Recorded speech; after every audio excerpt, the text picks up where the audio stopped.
चलो, sorry for the delay.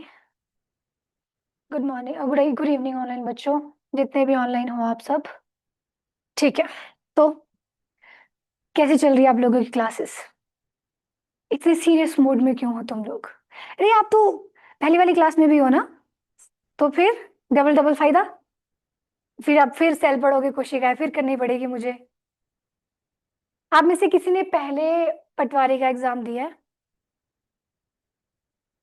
किसी ने भी नहीं? आप भी पहले क्लास में थे, है ना? यार, पुराने सबऑर्डिनेट के बैच में थे आप। ऑनलाइन बच्चों, आप में से किसी ने पहले पटवारी का एग्जाम दिया है? कोई सिलेबस से रूबरू है? भावना, चांदनी, दिव्या, इशिता। हाय इशिता, काजल, नेहा, रजत, सेजल, एनीवन? पहली बात तो, इतना ऐसे जितना तुम लोगों ने फेस बनाया हुआ है ना अपना, कि कोई मातम छाया हुआ है, मेरी क्लास में तो ये रखना नहीं। मुझे चाहिए इंटरेक्टिंग क्लास। मैं पूछूंगी सवाल, तुमको आता है तुमको नहीं आता है, तुमको जो पता है उस चीज के बारे में तुम वो चीज बोलोगे, ठीक है?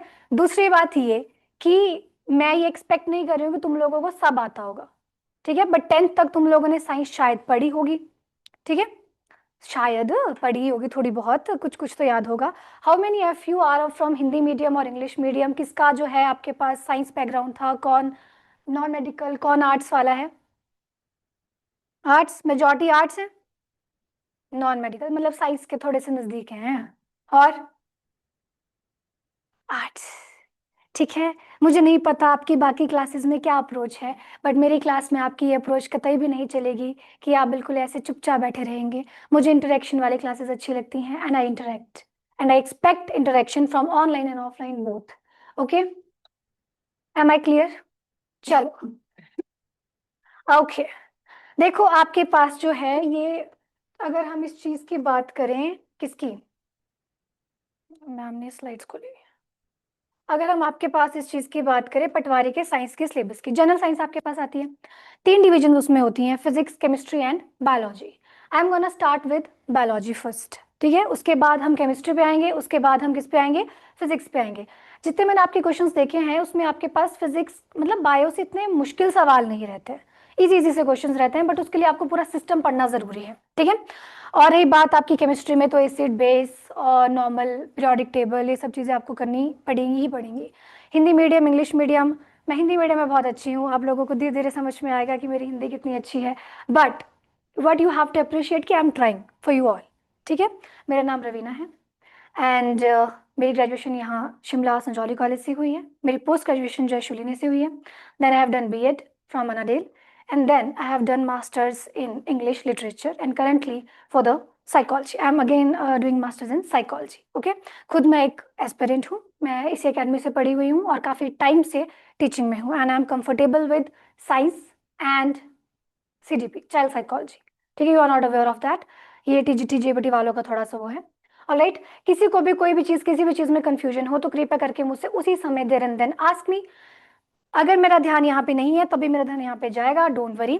So let's get started. सबसे पहले जो मैं आज करने वाली हूँ, और मैं एक्सपेक्ट करूंगी, 2 मेरी क्लास में पुराने मेरे स्टूडेंट्स रह चुके हैं, एक सबऑर्डिनेट में और एक ताज़े ताज़े पटवारी में, ठीक है? याद है मुझे, आपका आपका नाम भूल रही हूँ मैं।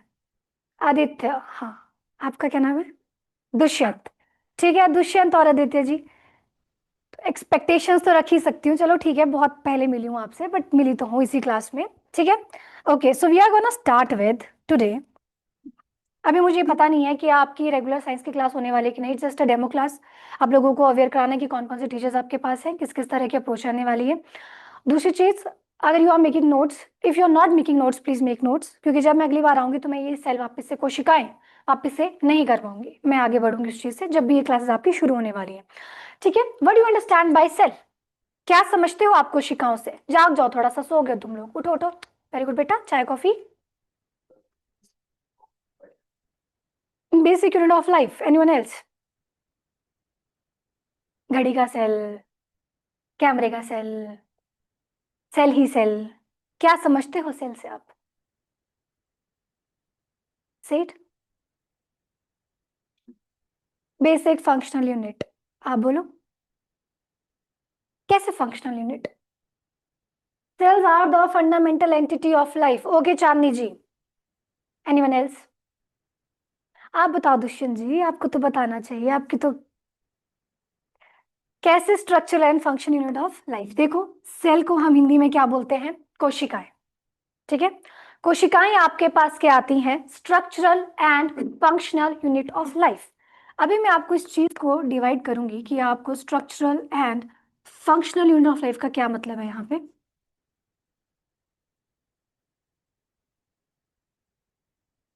देखो, घड़ी हो आपके पास, कोई भी चीज हो, कोई टॉय हो जिसमें सेल डल रहा है, वो क्या करा रहा है? उसका काम करा रहा है। ठीक है, आपकी बॉडी में जो कोशिकाएं हैं वो क्या करती हैं? वो कॉन्टिन्यूटी में करती हैं डिवाइड। लगातार उनमें क्या हो रही होती है? Division.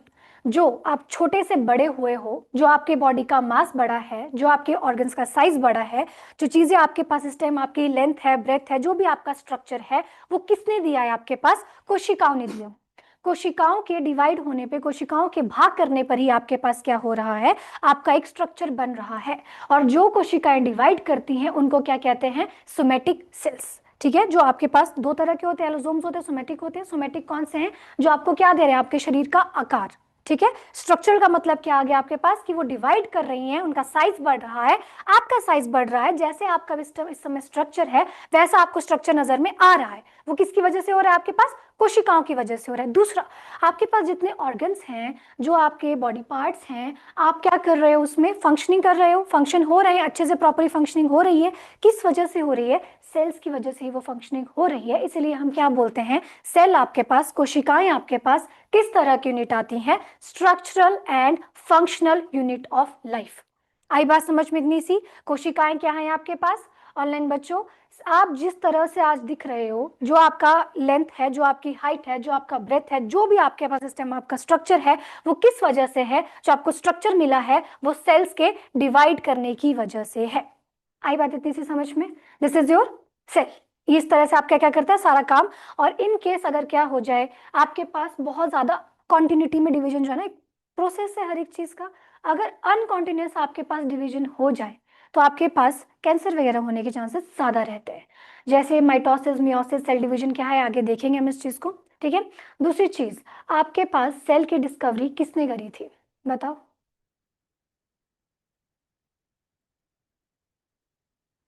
Old classmate is now teacher. Pleasure Raveena ma'am, aspirant, I am sorry, I don't know. Old classmate, please tell me your name. Who is aspirant O 99? Amit, sorry, not aware, अभी तो याद नहीं आ रहा, देखो मुझे। ठीक है, ओके। नेक्स्ट आपके पास आता है कि सेल का वर्ड, सेल आया कहाँ से, सेल दिया किसने, क्यों दिया, क्या हुआ, क्या रहा? देखो, आपके पास जो है, पहली बार सेल को डिस्कवर किया था, ध्यान रखना, किसने किया था? रॉबर्ट हुक ने। पर उसने जिस सेल को डिस्कवर किया था वो डेड सेल था। डेड सेल मतलब वो जीवित सेल नहीं था। आपके पास जो सेल वर्ड आया है, जो कोशिकाएं वर्ड आया है, वो लैटिन लैंग्वेज से आया है, जिसका मतलब है यहाँ पे लैटिन वर्ड क्या है आपके पास? That is सेलुला। सेलुला का मतलब क्या होता है? Small room. हुआ यूं कि रॉबर्ट हुक ने क्या किया, सोचा कि थोड़ी सी, देखो ये कहानी साइंटिफिक, ये रियलिटी में नहीं होती, मैं खुद ही बनाती हूँ। ठीक है, कि रॉबर्ट हुक बोर हो रहे थे, एक दिन उन्होंने सोचा कि चलो देख लेते हैं कि क्या क्या चीजें कहाँ कहाँ पाई जाती हैं। तो रॉबर्ट हुक गए, उन्होंने क्या किया, एक पेड़ की छाल निकाली। पेड़ की बाग समझते हो, जो बाहर वाली ब्राउन वाली बाग होती है, वो निकाली। उसको उन्होंने क्या किया, बस देखने की कोशिश की कि उनको क्या उसमें नजर आ रहा है। जब उन्होंने उसमें देखा आपके पास, तो उन्हें कुछ इस प्रकार के स्ट्रक्चर्स दिखे, स्मॉल रूम्स, इस तरह से कुछ, हनी हाइव, हनी बी देखा है छत्ता, उस तरह के स्ट्रक्चर्स कुछ उन्हें नजर में आए। और उन्होंने इस चीज को क्या कहा कि देखो, ये जो सेल यहाँ पे पाए जा रहे हैं वो कौन से सेल हैं? डेड सेल है। इसीलिए अगर आपको सवाल आए कि डेड सेल की डिस्कवरी किसने करी है, तो आप वहां पे किसका नाम दोगे? रॉबर्ट हुक का। और अगर आपसे पूछा जाए कि लाइव लिविंग सेल की डिस्कवरी किसने करी है, तो आपके पास वहां पे किसका नाम आएगा? एवी लेविन हुक। आई बात समझ में? सवाल को ध्यान से पढ़ना, फिर उसका आंसर करना, नेक्स्ट आपके नया आंसर करना। फिर आपके पास आता है कि न्यूक्लियस किसने दिया था, न्यूक्लियस की डिस्कवरी, ये वो, सो हमें पूरा डेप्थ में नहीं जाना है, किसने किसको कब क्या कराया, मैं लिखाऊंगी भी आपको चीजें, थोड़ा सा ब्रीफ दे रही हूँ अभी। ठीक है, न्यूक्लियस आपके पास जिसने डिस्कवर किया था, ही वॉज रॉबर्ट ब्राउन।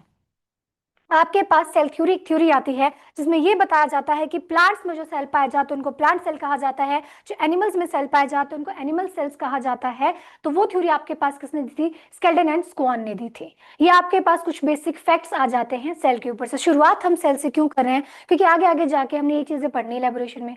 आपके पास कौन कौन से आपके सिस्टम है, डाइजेस्टिव सिस्टम हो गया, रेस्पिरेटरी सिस्टम हो गया, सारे सिस्टम्स हमें करने पड़ेंगे। बेशक सवाल एक आए आधा आए, लेकिन हमें पढ़ना तो पूरा सिस्टम पड़ता है। बायोलॉजी का थोड़ा सा ही आपके पास यहाँ पे ड्रॉबैक हो जाता है। ठीक है, नेक्स्ट आपके पास आते हैं टाइप्स ऑफ सेल। आपके पास ना दो प्रकार के सेल होते हैं, एक होता है प्रोकैरियोट, दूसरा होता है यूकैरियोट। प्रोकैरियोट को नहीं, जो आपके पास यूकैरियोट होते हैं उनको हिंदी में कहते हैं विकसित कोशिकीय, और जो आपके पास यूकैरियोट्स होते हैं प्रोकैरियोट्स उनको बोलते हैं आद्य कोशिकीय। एज देयर नेम इंडिकेट्स, जहां पर भी आपको प्रो मिल गया ना लगा हुआ, तो वो ये आईफोन प्रो, बड़ा प्रो, एक्स्ट्रा एडवांस नहीं आ रहा है, समझना वो पीछे जा रहा है। वो आपके पास क्या है? प्रिमिटिव है। प्रिमिटिव मतलब क्या है? आपके पास जो कैरियोटिक वर्ड होता है वो हमेशा रिप्रेजेंट करता है न्यूक्लियस को, और न्यूक्लियस मतलब प्रो कैरियोटिक का मतलब क्या होगा कि इन वाले एनिमल्स के पास किस प्रकार का न्यूक्लियस था? पूर्णतः विकसित न्यूक्लियस नहीं था, प्रिमिटिव न्यूक्लियस था। या तो न्यूक्लियस था, या तो पूरी तरह से विकसित नहीं था, या फिर न्यूक्लियस नहीं ही था। ये आपके पास क्या आते हैं? प्रोकैरियोट्स। और इसमें एग्जाम्पल कौन कौन से आते हैं आपके पास? Bacteria, आर्के, etcetera. फिर दूसरे आपके पास आते हैं यूकैरियोट, जिसमें आपके पास न्यूक्लियस पूरी तरह डेवलप्ड, न्यू न्यूक्लियस, जो आजकल की डिमांड है उसके अकॉर्डिंग का न्यूक्लियस जो है प्रेजेंट एनिमल्स के पास, that those are your eukaryotes. आई इतनी सी बात समझ में कि क्या है आपके पास सेल, कोशिकाएं आपके पास क्यों है, स्ट्रक्चर एंड फंक्शन यूनिट। किसने आपके पास सबसे पहले डेड सेल दिया था? 1664 या /5 में आपके पास किसका नाम आता है? रॉबर्ट हुक का। आपके पास लिविंग सेल किसने दिया था? AV11 हुक ने। आपके पास न्यूक्लियस किसने दिया था? रॉबर्ट ब्राउन ने। और आपके पास सेल थ्योरी किसने दी थी? स्केल्टन एंड स्क्वान ने। फिर दो प्रकार के सेल आते हैं, प्रोकैरियोट्स एंड यूकैरियोट्स। प्रोकैरियोट्स कौन से? जिनमें न्यूक्लियस पूरी तरह से डेवलप नहीं है, बैक्टीरिया, आर्के, एटसेट्रा। यूकैरियोट्स कौन से? जिनमें न्यूक्लियस जो है प्रॉपर्ली आपके पास डेवलप्ड है। इसमें आपके पास fungus, amoeba, animal and plants, जितने भी बाकी बैक्टीरिया आर्के को छोड़ के हैं वो सब आते हैं। इतनी सी चीज समझ में आई ऑनलाइन बच्चों? Is it clear? ए sir, Anish, Aryan, aspirant, Amit, sorry, Deepak, Diya, Harsh, iPad, Ishita, काजल, इतनी चीज समझ में आई आप सबको? लिखें फिर इसके बारे में थोड़ा सा। अच्छा, मुझे इतना बता दो कि हिंदी में कौन लिखना चाहता है और इंग्लिश में कौन कौन लिखना चाहते हैं, फटाफट से। आजकल की मेरी जंग ही हिंदी और इंग्लिश की है। हिंदी वाले हो? अभी हिंदी वाले हो? देखो, मैं तुमसे एक चीज बताती हूँ। मैं ना, I am very aware of my flaws, and I have a flaw कि मेरी हिंदी की प्रॉपर उतनी वो अच्छी कमांड इस टाइम पे नहीं है। ठीक है, बट फिर भी आई ट्राई, जो हिंदी वाले बच्चे हैं उनको भी कोई समस्या ना आए। थोड़ी बहुत शब्दावली में गलत हो सकता है, लिखती में हो नहीं, क्योंकि मात्रा में गलत लगा सकती हूँ, अच्छा वो नहीं जाएगा ना। तो मैं तुम्हें अच्छे से वर्ड्स बताऊंगी, अच्छे से लाइंस बताऊंगी, तुम उनको लिखोगे। ठीक है, यहाँ पे इंग्लिश और हिंदी साथ में दोनों चलने वाला है, जिसको जो सूटेबल लगेगा तुम्हें वो लिखना, चैटिंग वाली भाषा जिसमें चैट करते हैं उसमें लिख लो, पर समझ के लिख लेना इसको। ठीक है, स्टार्ट करते हैं आपके पास सेल से। सेल आपके पास क्या है? Structural and functional unit of life. एक मिनट। कोशिकाएं, कोशिकाएं जीवों की संरचनात्मक यानी स्ट्रक्चरल और क्रियात्मक यानी फंक्शनल सबसे छोटी इकाई होती है। कोशिका जीवन की, कोशिका को जीवन की मूल इकाई कहा जाता है। ठीक है, और अगर आप किसी सेल के बारे में पढ़ रहे हैं तो उसकी स्टडी को हम क्या कहते हैं? Cytology. Study of cell is cytology. ठीक है, कोशिकाओं के विज्ञान को आप क्या कहोगे? साइटोलॉजी।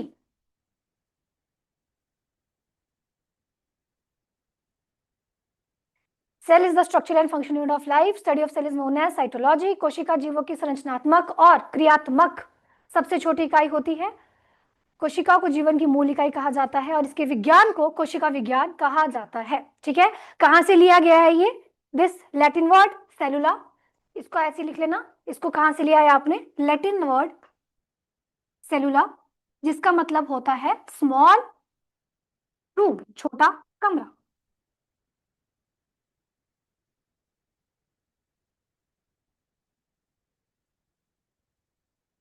ठीक है। नेक्स्ट आपके पास फर्स्ट सेल किसने डिस्कवर किया था? First cell was discovered by Robert Hooke in 1665 AD. पहली कोशिका की खोज रॉबर्ट हुक के द्वारा करी गई थी।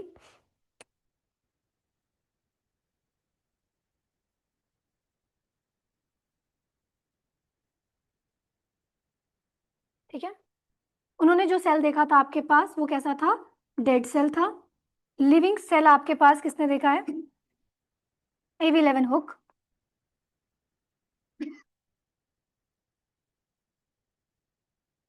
ठीक है। आपके पास न्यूक्लियस किसने बताया था?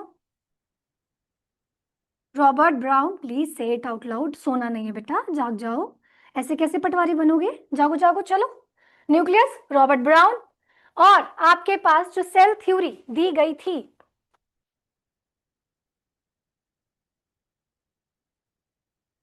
Skeleton and Schwann.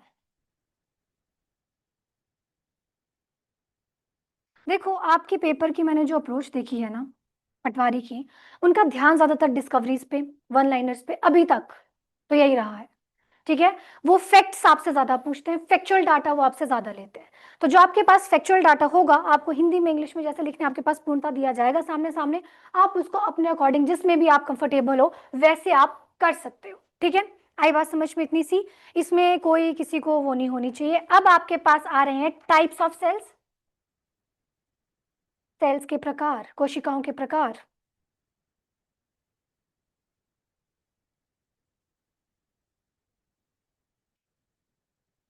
ठीक है। एक आता है आपके पास प्रोकैरियोटिक। प्रोकैरियोटिक को क्या बोलते हैं? आद्य कोशिकीय जीव। फिर आपके पास आते हैं यूकैरियोटिक, दैट इज विकसित कोशिकीय जीव। आद्य कोशिकीय जीव एंड विकसित कोशिकीय जीव। मैंने क्या कहा आपके पास? याद रखना इस चीज को। ए भगवान।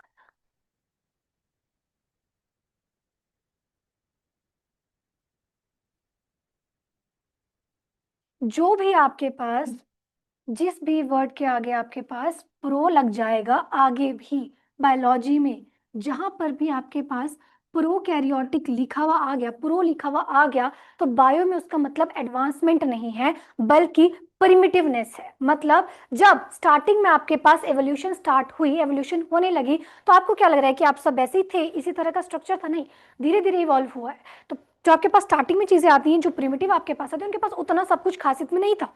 जैसे अभी आपके पास सारे ऑर्गन्स वेल डिफाइंड है, स्ट्रक्चर आपका वेल डिफाइंड है।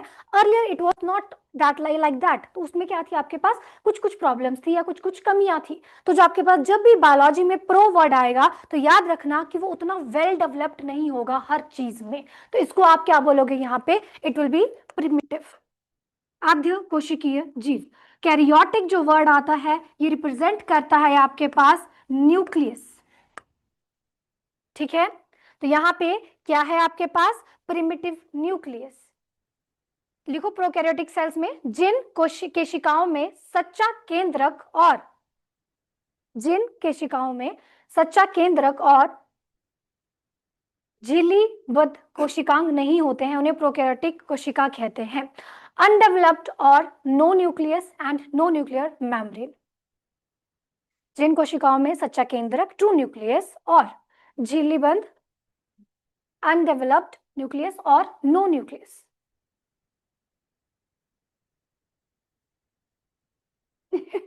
Hello Shilpa, you are also here. How was your exam? बहुत। क्या करें अब, चर्चे हैं हमारे, आना पड़ता है। How was your exam Shilpa Gautam?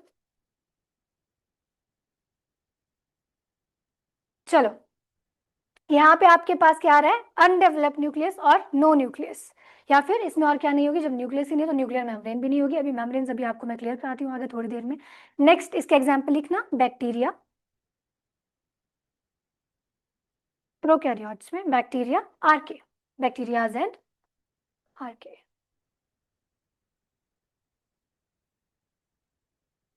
Good enough. नए सिलेबस से था कुछ आपको? चलो मैं आपसे बाद में बात करूंगी इस चीज को लेके। ठीक है, नेक्स्ट आपके पास आते हैं यूकैरियोट्स, जिनकी फुल फॉर्म, जिनकी हमने हिंदी में क्या लिखा है, विकसित कोशिकीय। नाम ही बता रहा है विकसित है, तो इनके पास पूर्णतः क्या होगा, आपके पास केंद्रक होगा। केंद्रक की बाहर की झिल्ली भी प्रेजेंट होगी, मतलब न्यूक्लियर मेम्ब्रेन भी क्या होगी, प्रेजेंट होगी। तो इसमें लिखोगे तुम यूकैरियोट्स में क्या आता है, जिन कोशिकाओं में सच्चा केंद्रक और झिल्ली पाई जाती है उन्हें क्या कहते हैं, eukaryotes. Nucleus is present and fully developed, nucleus is present, nucleus is present and fully developed and nuclear membrane is present. Example, fungus, amoeba, animal and plants. Fungus, amoeba, animal and plants.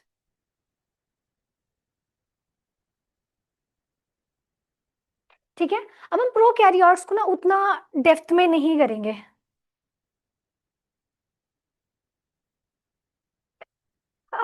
हम जो है इसको उतने depth में नहीं करने वाले हैं, प्रोकैरियोट्स को। हम शुरू करेंगे यूकैरियोट्स में। यूकैरियोट्स में आपके पास कौन कौन से आ रहे हैं, जिनके पास प्रॉपर्ली विकसित क्या है, केंद्रक है, और जो मेम्ब्रेन होती है न्यूक्लियस के बाहर, उसको न्यूक्लियर मेम्ब्रेन इंग्लिश में कहते हैं, और केंद्रक झिल्ली हिंदी में कहते हैं, तो प्रॉपर इनके पास होती है। अगर आप यूकैरियोट्स के डिवीजन को देखोगे तो आपके पास यूकैरियोट्स में कौन कौन सी, आपके पास दो सेल्स आते हैं, एक प्लांट सेल आते हैं और दूसरे कौन से आते हैं, एनिमल सेल। एनिमल में हम सब आ रहे हैं, प्लांट्स में आपके पास सारे पेड़ पौधे आ रहे हैं। ठीक है, अब प्लांट सेल में और एनिमल सेल में, प्लांट सेल को हिंदी में कहते हैं पादप कोशिका, और आपके पास एनिमल सेल को हिंदी में कहते हैं जंतु कोशिका। जो आपके पास पादप कोशिका है और जंतु कोशिका है, प्लांट सेल है और एनिमल सेल है, इन दोनों में अंतर क्या आता है, इन दोनों में एक चीज का अंतर होता है कि जो आपके पास प्लांट सेल होते हैं इनके पास सेल वॉल प्रेजेंट होती है।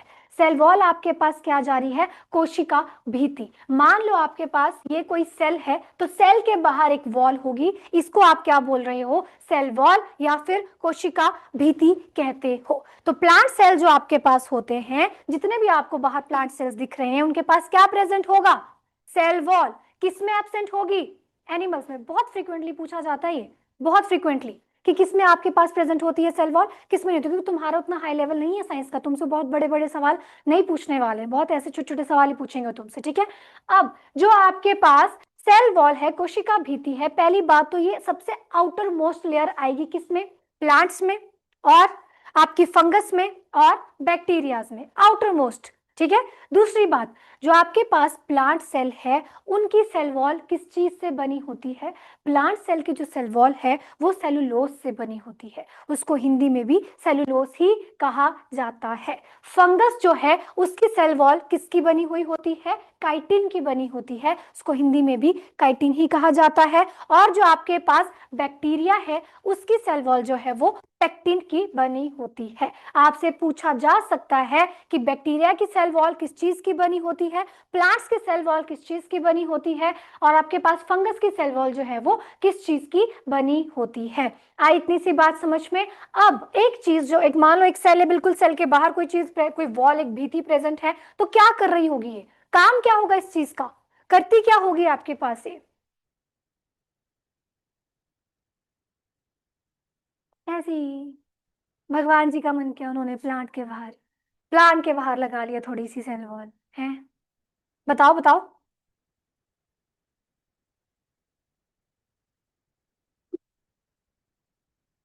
देखो, आपके पास जो सेल वॉल है, ठीक है, ये क्या करती है, सेल के बाहर प्रेजेंट है, सेल को रिजिडिटी प्रोवाइड करती है। रिजिडिटी समझते हो, क्या होती है रिजिडिटी, मान लो इसे लचीलापन है कुछ, ताकि वो इधर उधर ना, हवा के साथ इधर चला में उधर चला ना हो, उसको एक स्ट्रक्चर, एक रिजिडिटी जो है वो प्रोवाइड करती है। दूसरी बात, सपोर्ट करती है सेल को, सपोर्ट दे रही है एक सेल को। और तीसरी बात आपके पास क्या करती है, जो सेल के अंदर इंटरनल ऑर्गन्स हैं, तुम्हारे अंदर इंटरनल ऑर्गन्स हैं, क्या बोलते हैं, लंग्स है, हार्ट है, किडनी है, ब्रेन है, बहुत कुछ है।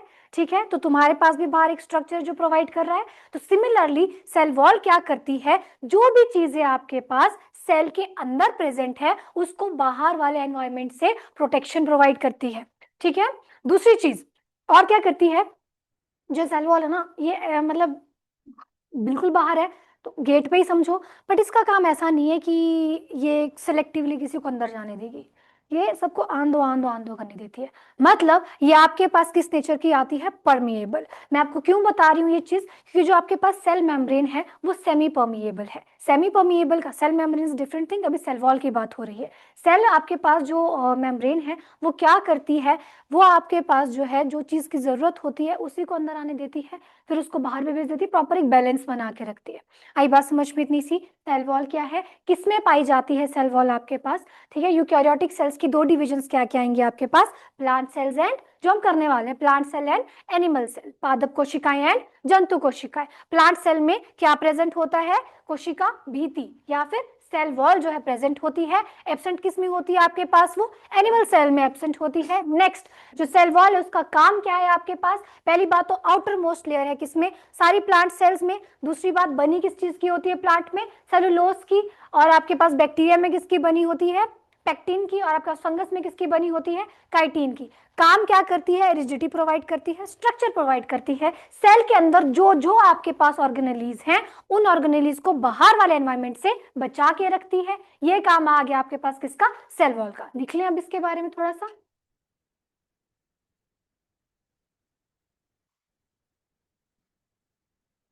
सुना ही नहीं दिया, मुझे समझ नहीं आया मुझे शिल्पा जी आप क्या बोल रहे हो।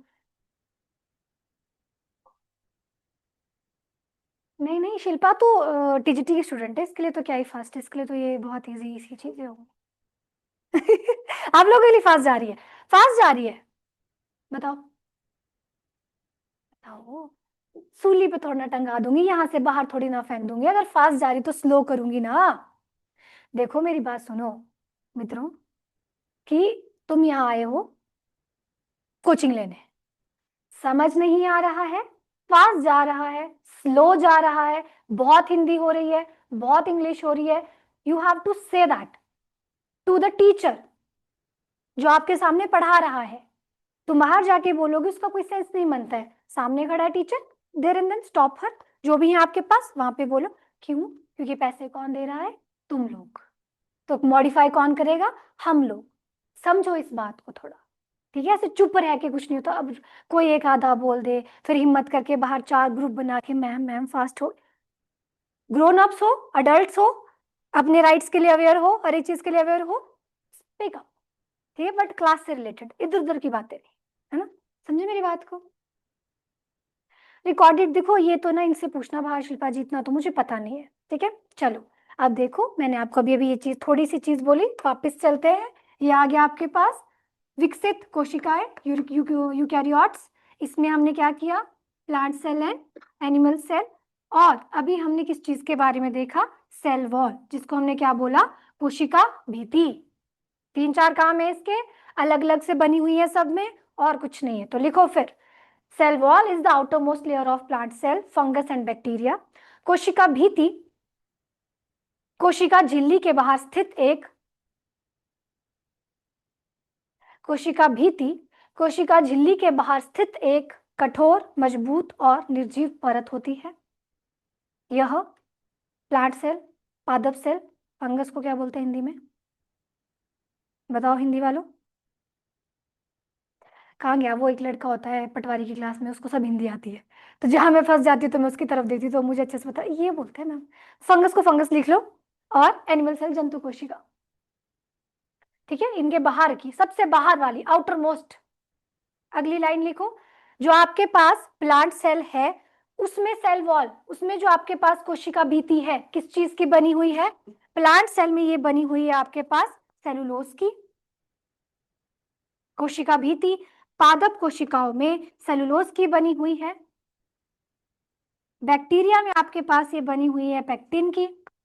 और आपके पास एनिमल में तो है नहीं, फंगस में किस चीज की है ये, काइटिन की। पूछ लिया जा सकता है ये, हाई चांसेस।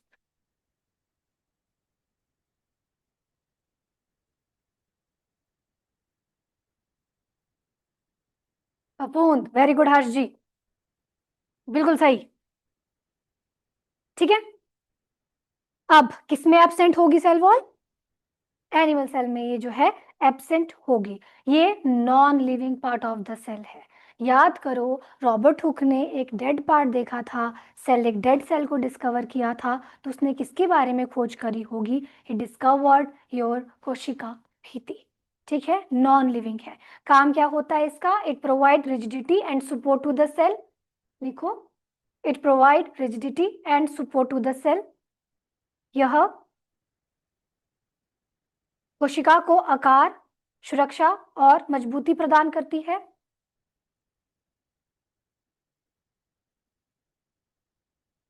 ठीक है, और यह निर्जीव परत होती है। It is a non living part of cell.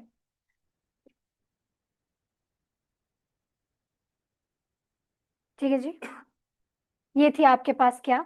Cell wall. अब सेल वॉल से कोई सवाल आएगा तो कर लोगे? यही आएंगे, इससे ज्यादा आएंगे? तुम तो करने लेना, दो दो जगह क्लासे लगा रहे हो, प्लीज कर लेना। तुम्हें तो फिर मैं घर आके वरना थप्पड़ मारूंगी कि ये नहीं करके आए तुम। क्लास में कराया था इतनी बार, दो जगह क्लासे लगाई हैं तुमने। ठीक है, नेक्स्ट आपके पास आता है सेल मेम्ब्रेन। सेल मेम्ब्रेन, जिसको आप और क्या कहते हो? कोशिका झिल्ली। सेल मेम्ब्रेन, कोशिका झिल्ली। इसी को और हम क्या कहते हैं? Plasma membrane. आपने सुना होगा कि और आपके पास क्या आती है? ये also known as plasma membrane. ठीक है, अब अगर मैं एक बात बोलूं कि ये रहा आपके पास प्लांट सेल, ये रहा आपके पास एनिमल सेल, ये अंदर इसकी ऑर्गेनलीज हैं, दोनों में है ना, तो आपके पास जो है सबसे बाहर प्लांट सेल में क्या आएगी? सेल वॉल आएगी। उसके अंदर आपके पास क्या आएगी? सेल मेम्ब्रेन यानी प्लाज्मा मेम्ब्रेन आएगी। पर अगर मैं एनिमल सेल की बात करूं तो ये रहा आपके पास सेल, और इसके आउटर मोस्ट लेयर आपके पास क्या आएगी? दैट इज सेल मेम्ब्रेन यानी प्लाज्मा मेम्ब्रेन। आई इतनी सी बात समझ में? पक्का? तो आपके पास अगर मैं ये लाइन बोलूं कि ये जो आपके पास सेल मेम्ब्रेन है, ये प्लांट सेल की दूसरी लेयर है, तो ये जस्टिफाइड है, क्योंकि पहली कौन सी थी आपके पास? सेल वॉल थी। ठीक है, और अगर मैं ये लाइन बोलूं कि ये एनिमल सेल की जो है आउटर मोस्ट लेयर है, तो क्या एक्सेप्टेड होगी ये लाइन? ऑब्वियसली, क्योंकि इसके पास जो है एनिमल सेल में क्या नहीं है? सेल वॉल नहीं है। आई बात समझ में? अब दूसरी बात आपके पास ये आती है, बनती किस चीज की है प्लाज्मा मेम्ब्रेन? प्लाज्मा मेम्ब्रेन जो है आपके पास लिपिड्स हो गया, फैट्स हो गया, या हम इसको क्या बोलते हैं? फॉस्फोलिपिड्स बोलते हैं, उनकी बनी हुई होती है। दूसरी चीज करती क्या है ये आपके पास? ये ना सेमी परमिएबल इन नेचर है। सेमी परमिएबल का मतलब क्या है? कि देखो, है तो ये भी गेट है, इसलिए भी चीजें को आन दो और जान दो करना है, पर ये करता है जरूरत के अकॉर्डिंग। जो चीज की रिक्वायरमेंट होगी सेल को, बहुत ज्यादा आपके पास सॉल्ट मटेरियल अंदर इकट्ठा हो गया तो उसको बाहर भेज देगी, कम हो गया है तो अंदर आने देगी। तो जिस चीज की रिक्वायरमेंट किसको होगी? सेल को होगी, उस चीज को क्या करती है? ये अलाउ करती है। तो इसलिए बोला जाता है कि प्लाज्मा मेम्ब्रेन सेमी परमिएबल है। सेमी परमिएबल मतलब क्या? कि ये हर चीज को आन दो नहीं करती है। It take the material as per the need of the cell. आई बात समझ में इतनी सी? ठीक है, लिखो इसमें फिर, it is the outer most layer of animal cell. यह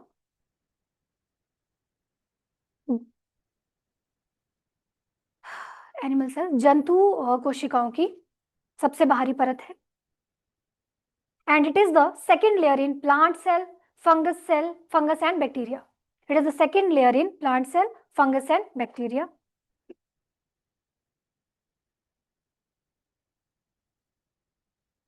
ठीक है, और यह फफूंद, पादप कोशिकाएं, जंतु कोशिकाओं की दूसरी परत है। Next, it is mainly made up of lipid and fats.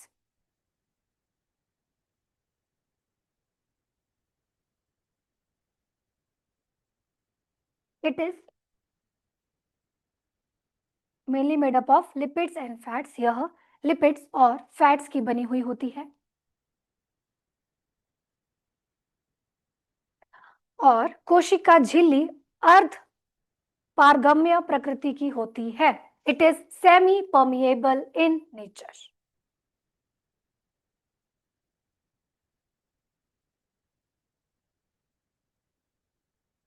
ठीक है जी, आगे आता है आपके पास। देखो, जब भी आपने जीवन में सेल बनाया होगा, मुझे नहीं पता आपको याद है, आपको नहीं याद है, पर आपने 9th 10th में तो देखो बनाया ही होगा। ठीक है, और उसमें आपने सेल में ना एक काम किया होगा, सेल बनाने के बाद एक फेवरेट वर्क जो तुम इस तरह से करते थे, डॉट डॉट डॉट लगाते थे। याद है कुछ ऐसा? भूल गए 10वीं कक्षा को? यार 9वीं 10वीं तक तो साइंस पढ़ी है, थोड़ी तो इज्जत रखो 9th साइंस की। ठीक है, तो जो आपके पास ये जो तुम डॉट डॉट डॉट लगाते थे, ये कुछ और नहीं, ये कोशिका के अंदर प्रेजेंट उपस्थित द्रव्य होता है, जिसको हम साइटोप्लाज्म या फिर कोशिका द्रव्य कहते हैं। ठीक है, दिस इज योर साइटोप्लाज्म। ठीक है, आई बात समझ में इतनी सी?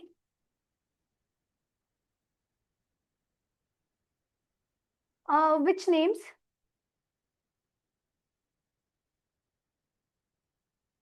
कौन से नाम आपको स्पेल आउट करें? Phospholipid, fats and all?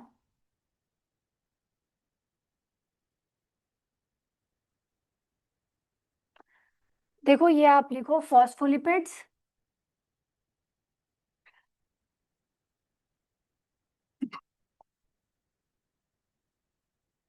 या फिर इसको आप ऐसे लिख लो, फैट्स प्लस लिपिड्स।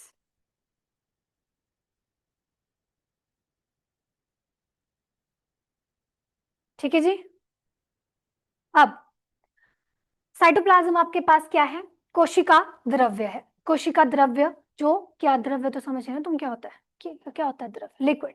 ठीक है, तो जितनी भी आपके पास सेल के अंदर ऑर्गेनेलीज प्रेजेंट हैं, उसके बाहर बाहर क्या उपस्थित है आपके पास? कोई द्रव्य, कोई लिक्विड प्रेजेंट है, जिसको हम क्या बोल रहे हैं आपके पास? साइटोप्लाज्म। काम क्या है इसका? Transportation of nutrients. अगर सेल सेल के अंदर मुझे कोई चीज ट्रांसपोर्ट करनी है, मैं चाहती हूँ यहाँ पे मेरे पास कुछ है, न्यूक्लियस यहाँ से यहाँ तक पहुंच जाए मटेरियल, तो वो किसकी हेल्प से होने वाला है आपके पास? कोशिका द्रव्य की हेल्प से होने वाला है। दूसरी बात, ये बनी किस चीज की होती है? ये मेनली सॉल्ट एंड वाटर की बनी हुई होती है। और तीसरी बात, ये आपके पास सबसे ज्यादा, it is the site of anaerobic respiration. चलो, अब पुराने वालों को तो अभी भी तुम जवाब ना दो ना, अगर पुराने वालों, कल दिखाती हूँ मैं। कल है ना तुम्हारी क्लास? ठीक है, ये बताओ मुझे कि आपके पास रेस्पिरेशन क्या होता है, ब्रीदिंग क्या होती है, रेस्पिरेशन से आप क्या समझते हैं? सांस है? किसने बोला? आपने? सांस लेना रेस्पिरेशन? रेस्पिरेशन की ब्रीदिंग? ब्रीदिंग। तो रेस्पिरेशन क्या होता है? ये लास्ट करेंगे हम, उसके बाद है हाफ ना। वाह भाई वाह, कभी कभी। चलो, और आप बताओ, आप कहाँ गई वो आपकी पुरानी क्लासेस? दित्य जी, ज्यादा दूर नहीं है, फरवरी में हुई थी शायद आपकी क्लासेस।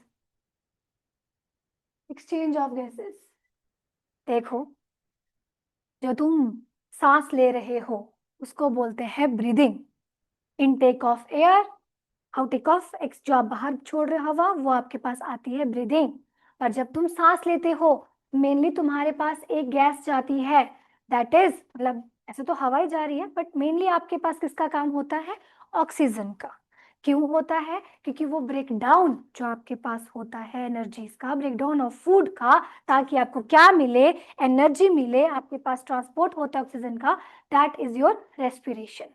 और जहां पे आपके पास ऑक्सीजन की आवश्यकता पड़ती है ब्रेक डाउन करने के लिए, उसको बोलते हैं एरोबिक।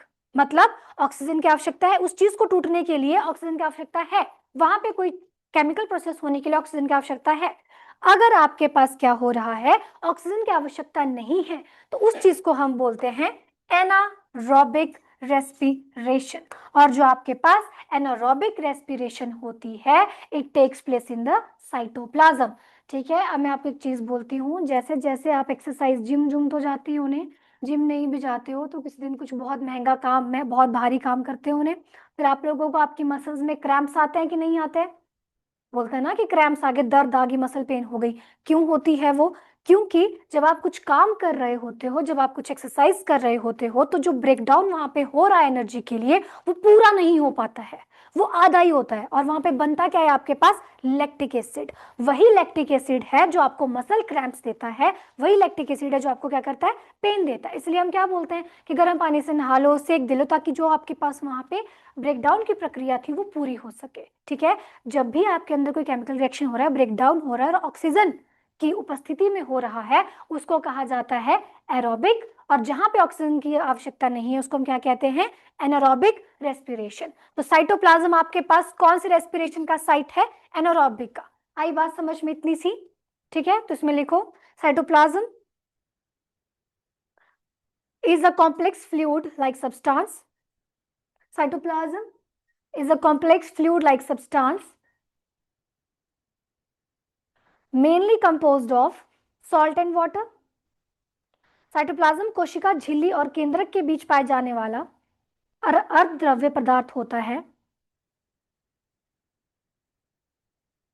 जो नमक और पानी से बना होता है, सॉल्ट एंड वाटर, जिसमें सभी कोशिकांग उपस्थित होते हैं, जैसे न्यूक्लियस हो गया, गोल्जी apparatus हो गया, जितने भी तुमने सुने हैं, माइटोकॉन्ड्रिया तो सुना ही होगा। देखो ये सारे कहाँ प्रेजेंट होते हैं? इसी में। ठीक है, नेक्स्ट इसमें आपके पास क्या आएगा? कहाँ तक लिखा इंग्लिश वाला ने? Is a complex fluid like substance mainly composed of salt and water and all the cell organelles are present inside it. It helps in the transportation of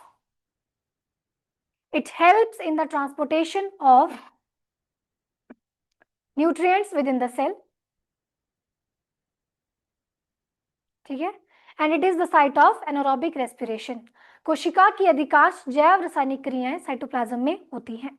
it is the site of anaerobic respiration and it helps in the transportation of nutrients. ठीक है जी, आपके पास कम से कम जो इसमें cytoplasm में जो पानी है वो 70 से 90% जो है वो प्रेजेंट होता है।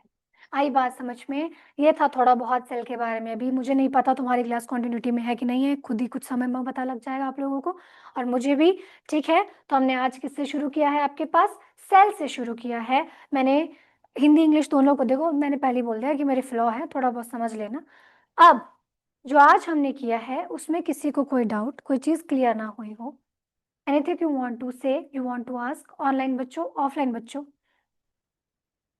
बताओ बताओ जल्दी। Anything that is not clear to you? कि हम सेल पढ़ क्यों रहे हैं? पहला सवाल, क्यों मैम, क्यों? क्यों हमारे साथ ये बर्ताव किया जा रहा है कि हमें सेल सेल की कोशिकाएं, अंग, ऑर्गेनलीज पढ़ना पड़ रहा है? क्योंकि आपके पास जो ना सेल है, पहली बात तो बेसिक स्ट्रक्चर ह्यूमन लाइफ का सबसे छोटी इकाई है। दूसरी बात, इसमें से इनकी जो ऑर्गेनलीज, उनके बड़े सारे नाम है। फॉर एग्जाम्पल माइटोकॉन्ड्रिया का एक बड़ा ही फेमस, आप बोलते हैं उसको क्या? Power house of the cell. उसके अलावा भी आपके पास ऑर्गेनलीज का थोड़ा बहुत काम है, थोड़ा बहुत अलग अलग नाम है। तो आपके इस समय जो पेपर है उसकी अप्रोच कुछ ऐसी है कि वो आपसे इस तरह के सवाल पूछ सकता है। अगर आपको आ गया सवाल कि एक सेल में एनारोबिक रेस्पिरेशन कहाँ होती है, तो आपको पता होना चाहिए कि एनारोबिक कहाँ पे हो रही है? सेल के साइटोप्लाज्म में। इस तरह से आपके पास यहाँ से सवाल बनने की चांसेस है। स्टार्टिंग जब सेल से होगी तभी आगे जाके प्लांट सेल सेल ऑर्गेनाइज करके सारे सिस्टम्स हम पढ़ेंगे। डाइजेस्टिव हो गया, आपके पास रेस्पिरेटरी हो गया, सर्कुलेटरी हो गया, नर्वस सिस्टम हो गया, रिप्रोडक्टिव सिस्टम हो गया। बस यही चीजें हमने है जो बायोलॉजी में करनी है। फिर हम करेंगे केमिस्ट्री और फिर हम करेंगे physics, selective topics, acid base, normal normal, क्षार, विमल, विमल, विलय। हिंदी थोड़ी खराब है। ठीक है, ओके, चलो जी, आज के लिए इतना ही था। ये था मेरा डेमो आप सबके लिए। नाम मत भूलेगा, मेरा नाम है रवीना। और अमित जी, मुझे याद नहीं आ रहा, सॉरी। मतलब याद आ भी रहा होगा, शायद याद नहीं भी आ रहा, तो आप मुझे जरूर कांटेक्ट कीजिएगा। Okay, thank you everyone, I will see you whenever, I hope to see you. ठीक है, ओके जी, bye bye. Thank you. Online, offline class end करनी है?